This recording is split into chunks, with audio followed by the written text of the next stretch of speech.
learning, to have an understanding of how that is being rolled out. Tamale Raymond is having that sit down here on Morning at NTV. Good morning to you, Raymond. Good morning, Priscilla, and all of you who are watching Morning at NTV at this time.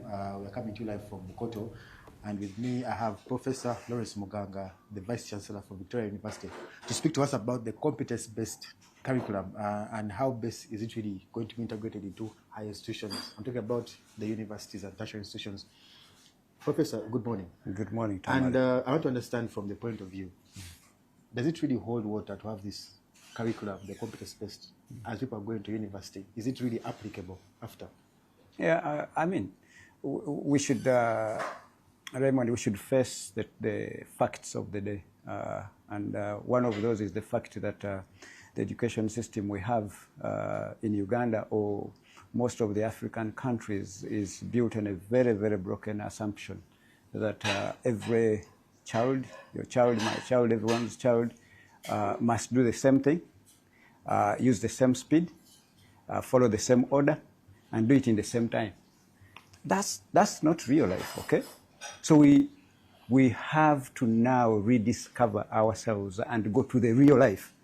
So competence-based education now gives you that aspect of real life and recognizing that every child is different, every learner is different. So bringing it into higher education, it is even long overdue. Why? Because when students reach higher education, now they are nearing the workplace.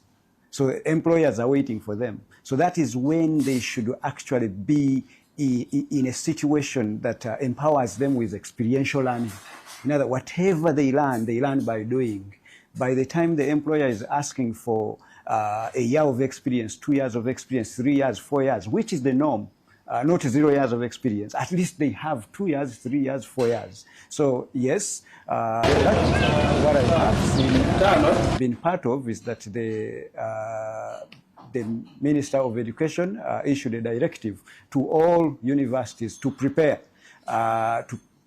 for competence-based education in higher education. That means making sure that every curriculum in a higher education institution to be one, designed in a way that is powered and driven by competence-based learning or education, where students this time are learning by doing, where students are measured, you measure the competencies of students. You measure, every student must really exhibit mastery of particular concepts and then the competencies that they can work with in the world of work. So, Doctor, someone will ask you a question and say, okay, it's good that the government has come up with this curriculum, which is really competence-based because it's based on my strength as an individual. But why do you continue that even the countries that have really embraced it continue to have a problem of unemployment? Let me tell you, I mean, when we say that, we don't need to generalize that all countries who have embraced it. I have worked in, I've traveled and worked in so many countries to the tune of almost 53 countries as a consultant or even as a normal employee. But there are countries where, when we talk about employment, leave alone us sometimes when we don't really report the correct unemployment because we don't know how to measure it. Okay, or we don't measure it the way it is supposed to be measured. But there are countries that whose unemployment we can actually fight as underemployment, not unemployment. But the jobs are there, but people choose. For example, if you went to Canada, US, there are some jobs white people feel they will not do those jobs, sure. And they leave them for our brothers and sisters, those who go to Cheyo in those countries. So that is not unemployment, it's underemployment. Some people don't do or they voluntarily choose not to be employed because they are social services or welfare system that will give them money anyways, or what they call EI, meaning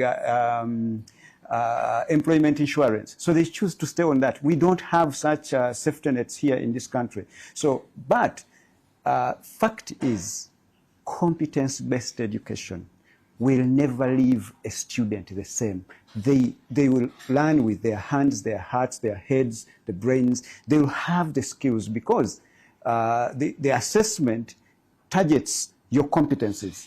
The assessment targets the mastery of facts or knowledge, and then you have to demonstrate that mastery. And the skills So, and that's what the employer is looking for. So we really need to understand that when the system does not work for you, abandon it. We should not get really stuck in something that doesn't work for us. You'll be interested to know, or even your viewers, that today, where we stand right now, digital intelligence has surpassed analog intelligence. Sure. Analog intelligence is your intelligence, my intelligence.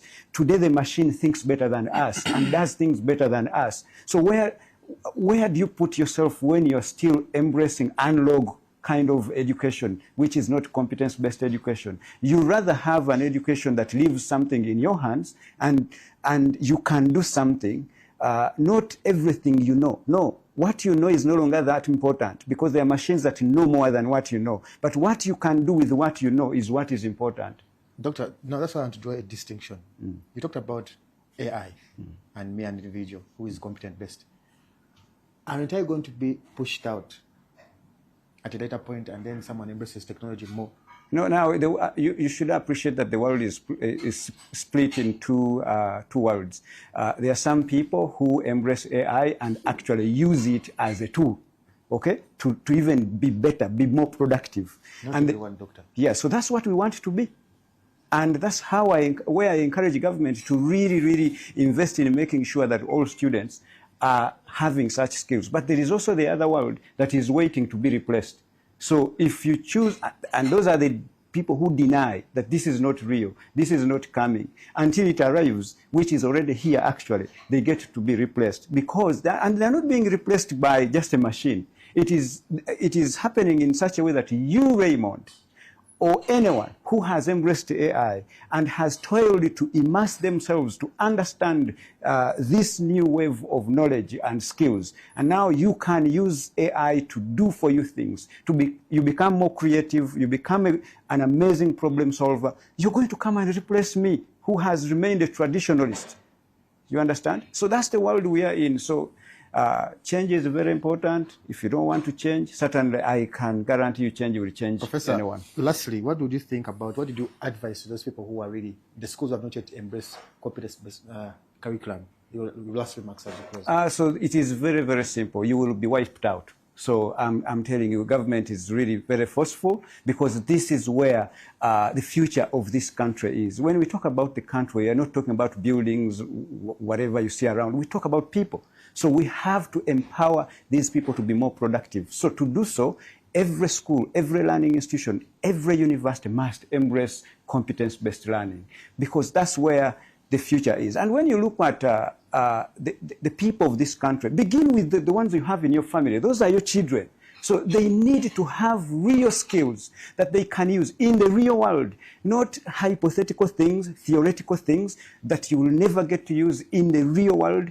And at the end of the day, you spend a lot of money to invested in these kids, and there is no value for money. So return on investment becomes zero for you, becomes zero for the child, becomes zero for the community, and return on investment for the country is also zero. So that's not a scenario we need. So competence-based education is key, and we should embrace it. Thank you so much, Doctor. That was Dr. Lawrence Muganga, the professor at Victoria University, speaking about the competence-based curriculum that has been embraced in Uganda. Let me hand over to Ivan Wanyoro in Entebbe to speak to us to matters of Entebbe.